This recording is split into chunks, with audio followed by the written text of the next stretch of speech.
Hi friends, welcome back to Mazhathulli creations. ഗോകുലിനോടൊപ്പം അർച്ചന വീണ്ടും ആ വീട്ടിലെത്തിയിരിക്കുകയാണ്. ഗോകുലിൻ്റെ വീട്ടിൽ സന്തോഷത്തോടെ ശോഭനാമ്മ ആരതി ഒഴിയുകയാണ് രണ്ടുപേരെയും. അതിശയത്തോടെ രണ്ടുപേരും പരസ്പരം നോക്കുന്നു. അമ്മ എന്തൊക്കെയായി കാണിക്കുന്നത്? കല്യാണം കഴിഞ്ഞല്ലല്ലോ, ഹോസ്പിറ്റലിൽ നിന്നല്ലേ വരുന്നത് എന്ന് ഗോകുല് പറയുമ്പോൾ ശോഭന പറയുന്നു, അതേ, ഹോസ്പിറ്റലിൽ നിന്നാ വരുന്നത്. ഇവളുടെ അസുഖം മുഴുവനും മാറി ഇവൾക്ക് ഒരു രണ്ടാം ജന്മം കിട്ടിയതല്ലേ. ഹോസ്പിറ്റലല്ലേ, ആരുടെയൊക്കെ ദൃഷ്ടിദോഷം കിട്ടിയെന്ന് ആർക്കറിയാം. എന്തായാലും മുഴിഞ്ഞു കളയുന്നതാ നല്ലത് എന്ന് ശോഭന പറയുമ്പോൾ അർച്ചന പറയുന്നുണ്ട്, ആശുപത്രിയിൽ എന്ത് ദൃഷ്ടിദോഷം? ഓരോരുത്തരും അസുഖവുമായിട്ട് വരുന്നതല്ലേ. എൻ്റെ ഒരു സമാധാനത്തിനാണെന്ന് കരുതിയാൽ മതി. ഇതുവരെ ഉള്ളത് അമ്മ ഒഴിഞ്ഞു കളയുകയാണ് എന്ന് പറഞ്ഞ് ശിശിരി ഒന്ന് ശോഭന നോക്കിയിട്ട് രണ്ടുപേരെയും ആരതി ഒഴിയുന്നുണ്ട്, കുട്ടിയും 3 പേരെയും. ഇനി വലതുകാൽ വെച്ച് കയറാൻ അമ്മ പറയുന്നു. എന്താണ് നോക്കി നിൽക്കുന്നത്? അവളെ കൈപിടിച്ച് കയറ്റാൻ പറയുന്നുണ്ട്. അപ്പോൾ ഗോകുലിനെ നോക്കി പുഞ്ചിരിക്കുന്നുണ്ട് അർച്ചന. അങ്ങനെ സന്തോഷത്തോടെ കയറുകയാണ് അർച്ചനയും കുഞ്ഞും. വലതുകാല് വെച്ച് തന്നെ അർച്ചന കയറി. പിറകെ ഗോകുലും കയറുന്നുണ്ട്. എന്തായാലും ഇവർ രണ്ടുപേരുടെയും പ്ലാനൊക്കെ അതേപടി നടക്കുകയാണ്. പിന്നെ അവന്തികയെ കാണിക്കുന്നു. അവന്തിക പെട്ടെന്ന് തന്നെ മുറിയിലേക്ക് ചെന്നു. എന്നിട്ട് അവിടെയൊക്കെ ആ പിസ്റ്റൾ അന്വേഷിക്കുന്നുണ്ട്. എന്നാൽ അവിടെയെങ്ങും തൻ്റെ ഗൺ കാണുന്നില്ല. ഇതേ ഗണ്ണായിരുന്നു ഗൗരി അന്ന് എടുത്തത്. ആരാ ഇതിനകത്ത് കയറി എൻ്റെ പിസ്റ്റൾ എടുത്ത് മാറ്റിയത് എന്ന് അവന്തിക വിചാരിക്കുകയും ജെനിയെ വിളിക്കുകയും ചെയ്യുന്നുണ്ട്. അർച്ചന ഷെൽഫാകെ അന്വേഷിക്കുന്നു. അവന്തിക ഷെൽഫാകെ അന്വേഷിക്കുന്നു. എന്നാൽ അവിടെ എങ്ങും കാണുന്നില്ല. ജെനി ആ സമയം അവിടെ എത്തി. വളരെ ദേഷ്യത്തോടെ തന്നെ അവന്തിക ജെനിയോട് പറയുന്നുണ്ട്, എൻ്റെ മുറിയിൽ ആരാ കയറിയതെന്ന്. ജെനി ഇല്ല എന്ന് പറയുന്നു. ആവശ്യമില്ലാത്ത കാര്യം പറഞ്ഞു പോവരുത്. എൻ്റെ മുറിയിൽ വെച്ചിരുന്ന സാധനം കാണാതെ പോരുന്ന എന്താണ്? കാണാതെ പോയോ? എന്താണ് എന്ന് ജെനി ചോദിക്കുമ്പോൾ അവന്തിക പറയുന്നു, ഈ ഡ്രോയിൽ വെച്ചിരുന്ന തോക്ക് ആരാ എടുത്തുകൊണ്ട് പോയത്? തോക്ക് കാണാതെ പോയോ? അതെങ്ങനെയെന്ന് ജെനി പറയുമ്പോൾ അവന്തിക പറയുന്നുണ്ട്, അത് എന്നോടാണോ ചോദിക്കുന്നത്? നീയാണോ അതെടുത്തത്? എന്തിനാ മേഡം എനിക്ക് തോക്ക് എന്ന് ജെനി പറയുമ്പോൾ അവന്തിക പറയുന്നുണ്ട്, ഈ വീടും പരിസരവും സൂക്ഷിക്കാനാണ് നിന്നെ ഇവിടെ നിർത്തിയിരിക്കുന്നത്. ഈ വീടും പരിസരവും സൂക്ഷിക്കേണ്ട ഉത്തരവാദിത്തം നിനക്കല്ലേ എന്ന് അവന്തിക ചോദിക്കുമ്പോൾ ജെനി പറയുന്നു, അതേ മേഡം, പക്ഷേ ഈ മുറിയിൽ ആരും കയറിയിട്ടില്ല. പിന്നെ എങ്ങനെയാടി എൻ്റെ ഡ്രോയിലിരുന്ന തോക്ക് കാണാതെ പോയത്? ആരോ ഇതിനകത്ത് കയറിയിട്ടുണ്ട്. നീയല്ലാതെ മറ്റാരും ഈ മുറിയിൽ കയറില്ല, അത് എനിക്ക് ഉറപ്പാണ്. ദേ, എൻ്റെ തോക്ക് കിട്ടിയില്ലെങ്കിൽ നിന്നെ ഇതിനകത്തിട്ട് ഞാൻ കത്തിക്കും. എൻ്റെ മുന്നിൽ കണ്ടുപോവരുത്. ശമ്പളം വാങ്ങാനും തിന്നാനും മാത്രം നടക്കുന്ന കഴുതകൾ, ഇറങ്ങിപ്പോ എൻ്റെ മുന്നിൽ എന്ന് പറഞ്ഞ് ദേഷ്യത്തോടെ അവന്തിക ജെനിയെ അവിടെ നിന്ന് ഓടിക്കുകയാണ്. അങ്ങനെ കരഞ്ഞുകൊണ്ട് ജെനി അവിടെ നിന്ന് പോയി. തുടർന്ന് അവന്തിക രാജീവിനെ വിളിക്കുന്നുണ്ട്. രാജീവ് സാറേ എന്ന് വിളിച്ചാണ് സംസാരിക്കുന്നത്. പെട്ടെന്ന് രാജീവ് വിചാരിക്കുന്നുണ്ട്, രാജീവ് സാറോ? കുറച്ചു മുന്നേ അങ്ങനെ അല്ലല്ലോ പറഞ്ഞത്. ഇപ്പോൾ ഇവർക്ക് എന്തു പറ്റി? എന്തെങ്കിലും പണി കിട്ടിക്കാണും എന്നൊക്കെ വിചാരിച്ച് രാജീവ് അവന്തികയോട്, ഹലോ മേഡം, കേൾക്കുന്നുണ്ടോ എന്നൊക്കെ പറയുന്നു. കേൾക്കാതിരിക്കാൻ എൻ്റെ ചെവി പൊട്ടിയിട്ടില്ല. നിങ്ങൾ ഇപ്പോൾ എവിടെയാ എന്ന് അവന്തിക ചോദിക്കുന്നു. പുലി പിന്നെയും വെളിച്ചാടി. ഇവർക്ക് ഇത്രയും അഹങ്കാരം പാടില്ലെന്ന് രാജീവ് വീണ്ടും ചിന്തിക്കുന്നുണ്ട്. ഹലോ, ഞാൻ പറയുന്നത് നിങ്ങൾ കേൾക്കുന്നില്ലേ എന്ന് അവന്തിക വീണ്ടും ചോദിക്കുമ്പോൾ രാജീവ് പറയുന്നു, ആ കേൾക്കുന്നുണ്ട് മേഡം, പറഞ്ഞോളൂ. എന്താ മേഡത്തിനൊരു ടെൻഷൻ? എന്തു പറ്റി? അവന്തിക പറയുന്നു, എടോ, ഒരു പ്രശ്നമുണ്ട്. ആ തോക്ക് ഇപ്പോൾ ഇവിടെ കാണുന്നില്ല. കാണാനില്ലേ? പിന്നെ എവിടെ പോയി മേഡം? അതെവിടെയാ വെച്ചത് എന്നൊക്കെ രാജീവ് ചോദിക്കുന്നുണ്ട്.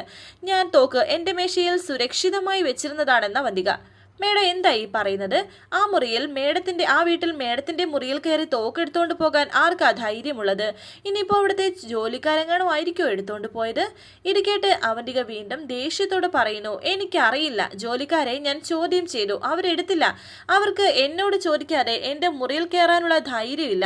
രാജീവ് പറയുന്നു, മേഡം അവിടേക്ക് ഒന്നുകൂടി തിരഞ്ഞു നോക്ക്. ചിലപ്പോൾ മേഡം തന്നെ അവിടെയെങ്കിലുമൊക്കെ മറന്നുപോയതായിരിക്കാം. അങ്ങനെ ഞാൻ ഇങ്ങോട്ട് മാറ്റി വെച്ചിട്ടില്ല. ഈ വീട്ടിൽ ഞാൻ ഇനി നോക്കാൻ സ്ഥലമില്ല. മിക്കവാറും ഇത് വല്ല മോഷണ ശ്രമമായിരിക്കും. അങ്ങനെയാണെങ്കിൽ തോക്ക് ഇപ്പോൾ ആ വീടിൻ്റെ പുറത്ത് പോയി കാണുമെന്നും രാജീവ് പറയുന്നുണ്ട്. ആ തോക്ക് ഏതെങ്കിലും ക്രിമിനൽസിൻ്റെ കയ്യിൽ കിട്ടിയാൽ അത് ഇതിനേക്കാൾ വലിയ അപകടമാവുമെന്ന് രാജീവ്. ഇനിയിപ്പോൾ എന്ത് ചെയ്യും? താനൊരു സൊല്യൂഷൻ പറഞ്ഞതാ എന്ന് അവന്തിക. ഇതിനൊരു സൊല്യൂഷനേ ഉള്ളൂ. എത്രയും പെട്ടെന്ന് ആ തോക്ക് ആരുടെ കയ്യിലാണെന്ന് അറിയണം. എന്നിട്ട് അത് തിരിച്ചെടുക്കണം. ഏതെങ്കിലും ക്രിമിനൽ അതെടുത്ത് വല്ലവൻ്റെയും നെഞ്ചത്തിട്ട് പൊട്ടിച്ചാൽ ഒടുവിൽ അന്വേഷണം വരുമ്പോൾ മേഡം പ്രതിയാകും. ഇത്രയും പറഞ്ഞ് രാജീവ് ഫോൺ വയ്ക്കുകയാണ്. അവന്തികയ്ക്ക് ഇതുകൂടി കേട്ടപ്പോൾ വല്ലാത്തൊരു ടെൻഷൻ. അടിപൊളി.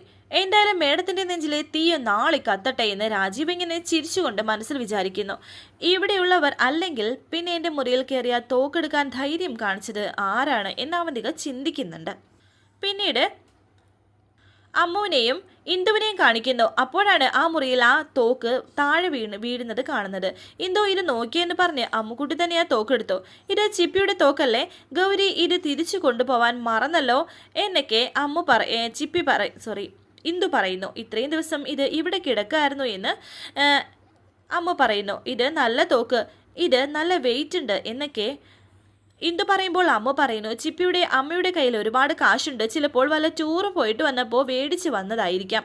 ഇത് പൊട്ടുമോ എന്ന് ഇന്ദു ചോദിക്കുന്നു. ടോമാഞ്ചറിയിലിരിക്കുന്ന ടോമിൻ്റെ കയ്യിലിരിക്കുന്ന ആ തോക്ക് കണ്ടിട്ടില്ലേ, അതുപോലെയുണ്ട്. അങ്ങനെ അവർ ആ തോക്കിനെ പറ്റി സംസാരിക്കുന്നു. ഇതിനകത്ത് ടോയ് ബുള്ളറ്റ് ആണോ എന്നൊക്കെ വിചാരിച്ച് അങ്ങോട്ടേക്ക് ചൂണ്ടി വെടിവെക്കാൻ തുടങ്ങുകയാണ് ഇന്ദു. എന്നാൽ ഇന്ദു പിന്നീട് നേരെ വെക്കുന്നത് അമ്മുവിൻ്റെ നെറ്റിയിലേക്ക് ആ തോക്ക് ചൂണ്ടുന്നുണ്ട്. പൊട്ടിക്കട്ടെ എന്ന് പറയുന്നു. പൊട്ടിക്കയെന്ന് അമ്മുവും പറയുന്നുണ്ട്. അങ്ങനെ ഇന്ദു ആ തോക്ക് പൊട്ടിക്കാനായി ശ്രമിക്കുന്നു. അപ്പോഴാണ് അവിടേക്ക് കമല വരുന്നത്. ഇന്ദുട്ടി അമ്മു എന്ന് വിളിച്ചുകൊണ്ട് കമല അവിടേക്ക് വരുന്നു. നേരെ കമലയുടെ നേരെ ചൂണ്ടുകയാണ് ഇന്ദു. ഹാൻഡ്സപ്പ്, ഞങ്ങളുടെ മുറിയിൽ അതിക്രമിച്ച് കയറിയാൽ ഞങ്ങൾ വെടിവെക്കും. നാളെ മുതൽ 4 മണിക്ക് ഈ പലഹാരം പോരാ എന്നൊക്കെ ഇന്ദു പറയുന്നു. പിന്നെ എന്താണാവോ വേണ്ടത് എന്ന് കമല പറയുമ്പോൾ ഞങ്ങൾക്ക് ബർഗർ വാങ്ങിച്ചു തരണമെന്ന് ഇന്ദു പറയുന്നുണ്ട്. വേണമെങ്കിൽ വട്ടയപ്പം ഉണ്ടാക്കി തരാമെന്ന് അമ്മ. ഞങ്ങൾക്ക് ബർഗർ തന്നെ വേണം, ഇല്ലെങ്കിൽ ഞങ്ങൾ വെടിവെക്കുമെന്ന് കുട്ടി പറയുന്നു. ഇത് എവിടുന്നാ പിള്ളേരെ ഈ തോക്ക്, വെറുതെ മനുഷ്യനെ പേടിപ്പിക്കാൻ എന്നൊക്കെ കമല. പിന്നെ ഈ തോക്കെടുത്ത് കളിക്കേണ്ട, അതിങ്ങ് തന്നെ എന്ന് കമല. അമ്മുമ്മ ഇത് കളിത്തോക്കാണ് എന്ന് അമ്മു പറയുന്നു. ഇങ്ങനൊരു തോക്ക് ഇവിടെ ഇല്ലായിരുന്നല്ലോ, പിന്നെ എങ്ങനെയാ ഇതിവിടെ വന്നതെന്ന് കമല ചോദിക്കുമ്പോൾ ഗൗരി ഇത് ഇവിടെ വെച്ച് മറന്നുപോയതാണെന്ന് ഇന്ദു പറയുന്നു. ഇത് തിരിച്ചു കൊടുക്കാനുള്ളതാ, കുറച്ചു നേരം ഞങ്ങൾ ഇത് വെച്ച് കളിച്ചിട്ട് വെച്ചേക്കാമെന്ന് അമ്മു പറയുന്നുണ്ട്. വേണ്ട, ഇതുപോലെയുള്ള കുന്ത്രാണ്ടം കൊണ്ട് കളിക്കേണ്ട, നാളെ സ്കൂളിലേക്ക് ചെല്ലുമ്പോൾ മര്യാദയ്ക്ക് ഇത് തിരിച്ചു കൊടുത്തേക്കണം എന്ന് പറഞ്ഞിട്ട് കുട്ടികൾക്ക് ചായ കൊടുക്കുന്നു. ഇതിവിടെ ഇരിക്കട്ടെ എന്ന് പറഞ്ഞ് അത് ഷെൽഫിന്റെ മുകളിലായി വെക്കുകയാണ് കമല. രണ്ടുപേരും ചായ കുടിച്ചിട്ട് ഇതെടുത്ത് കഴിക്കുന്ന കമല പറയുന്നു.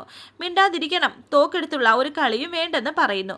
അത് കളിത്തോക്കല്ലേ എന്ന് അമ്മ പറയുമ്പോൾ അതൊന്നും വേണ്ട, ഇനിയിപ്പോൾ എൻ്റെ കൂടെ ഇത് വേണമെന്ന് പറഞ്ഞാൽ നല്ല അടി വാങ്ങിക്കുമെന്നും പറയുന്നു. ഇപ്പോൾ അതവിടെ ഇരിക്കട്ടെ, പിന്നെ അമ്മമ്മ എടുത്തു തരാം, ചായ കുടിക്കേ എന്ന് കമല പറയുന്നു.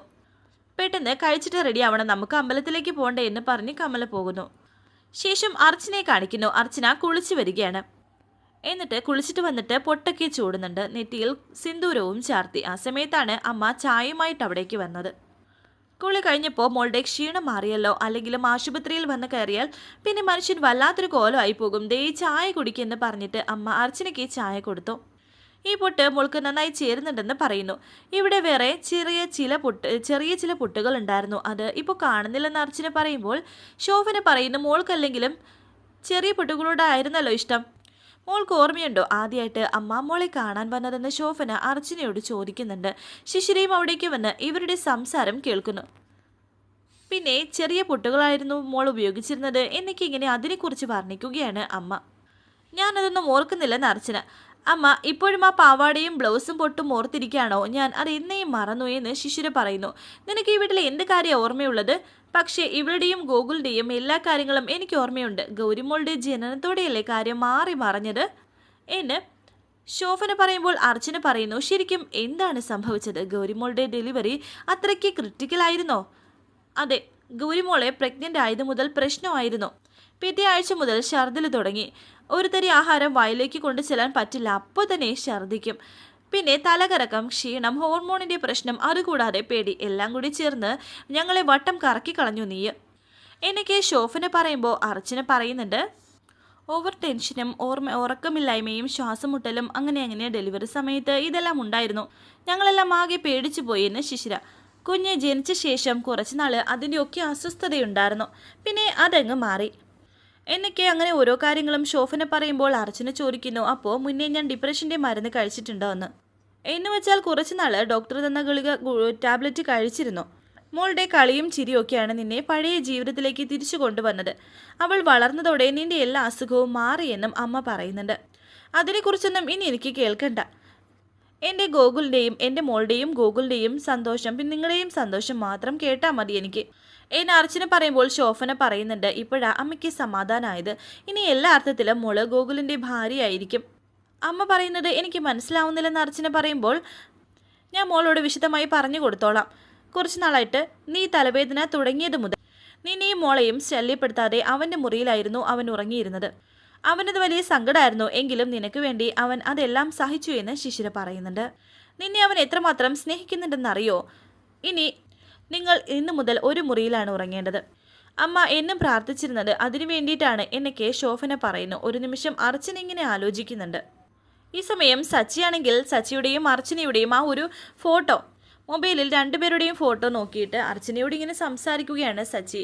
അർച്ചനയെ, എൻ്റെ പ്രാർത്ഥന ദൈവം കേൾക്കും. നിന്റെ കഴുത്തിൽ ഞാൻ കെട്ടിയ താലി ഉള്ളിടത്തോളം കാലം എൻ്റെ അരികിലേക്ക് നിനക്ക് മടങ്ങി വന്നേ മതിയാകൂ എന്നൊക്കെ സച്ചി ഇങ്ങനെ പറയുന്നുണ്ട്. എന്നിട്ട് അർച്ചനയെ താലി കെട്ടിയ ആ ഒരു സംഭവം സച്ചി ഓർക്കുന്നു. എനിക്ക് നിന്നോടുള്ള സ്നേഹം സത്യമാണെന്ന് ഒരിക്കൽ ദൈവത്തിന് മനസ്സിലാകും. അന്ന് നിന്നെ എൻ്റെ കയ്യിൽ കൊണ്ടുതരും, അതിനൊരു സംശയമില്ല. ഞാൻ നിന്റെ കഴുത്തിൽ കെട്ടിയ താലി അത് വെറും സ്വർണ്ണമല്ല, എൻ്റെ പ്രാണനാണ്.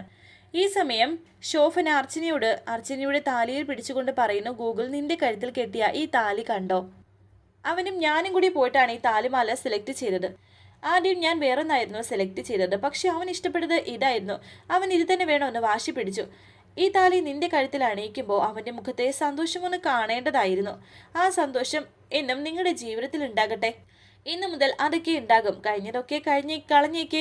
ഇനി മുതൽ പുതിയൊരു ജീവിതമാണെന്ന് വിചാരിച്ചാൽ മതി എന്നൊക്കെ ശിശിരയും പറയുന്നുണ്ട്. ഈ സമയത്ത് തന്നെ സച്ചിക്കൊരു കോള് വരുന്നു. വിളിക്കുന്നത് ഡോക്ടറാണ്. ഹർഷൻ ഡോക്ടറാണ് വിളിക്കുന്നത്. എന്നാൽ ഇപ്പോൾ ഓട്ടം പോകാൻ സച്ചിക്ക് കഴിയില്ല. അതുകൊണ്ട് കോൾ എടുക്കുന്നില്ല. ഒടുവിൽ സച്ചി കോൾ എടുത്തു. തുടർന്ന് വീണ്ടും ശോഭന അർച്ചനയോട് ഓരോ കാര്യങ്ങൾ പറഞ്ഞുകൊണ്ടിരിക്കുകയാണ്. അമ്മ പറഞ്ഞത് മോൾക്ക് മനസ്സിലായോ എന്ന് ചോദിക്കുമ്പോൾ അർച്ചന മനസ്സിലായെന്ന് പറയുന്നുണ്ട്. എന്നിട്ട് അർച്ചന അങ്ങോട്ടേക്ക് പോയ സമയം ശിശിര ശോഭനയോട് പറയുന്നു, എൻ്റെ അമ്മയെ ഞാൻ സമ്മതിച്ചിരിക്കുന്നു. ലോകത്ത് ആർക്കും ഇതുപോലെ മാനിപ്പുലേറ്റ് ചെയ്യാൻ സാധിക്കില്ല. അമ്മ പറഞ്ഞതെല്ലാം വിശ്വസിച്ചാണ് അവൾ പോയിരിക്കുന്നത്. എന്തായാലും ഗോകുലിൻ്റെ കാര്യം സെറ്റായി. കുടുംബത്തെ സ്നേഹിക്കുന്ന അമ്മമാർക്ക് ഇതുപോലെ പലതും ചെയ്യേണ്ടി വരുമെന്ന് ശോഭന പറയുന്നു. ഇനി പഴയത് അവൾ ഓർക്കാതിരുന്നാൽ മതിയായിരുന്നു എന്ന് ശിശിര പറയുമ്പോൾ ശോഭന പറയുന്നു, ഒരിക്കലും ഓർക്കില്ല. അത് മാത്രമല്ല, ഗൗതവുമായിട്ട് അവൾ ഒന്നിക്കാൻ പോവുകയാണ്. ഇനി അവൾ തിരിച്ചു വരില്ല. വരാനിരിക്കുന്ന പുതുപുത്തൻ എപ്പിസോഡുമായി വീണ്ടും കാണാം.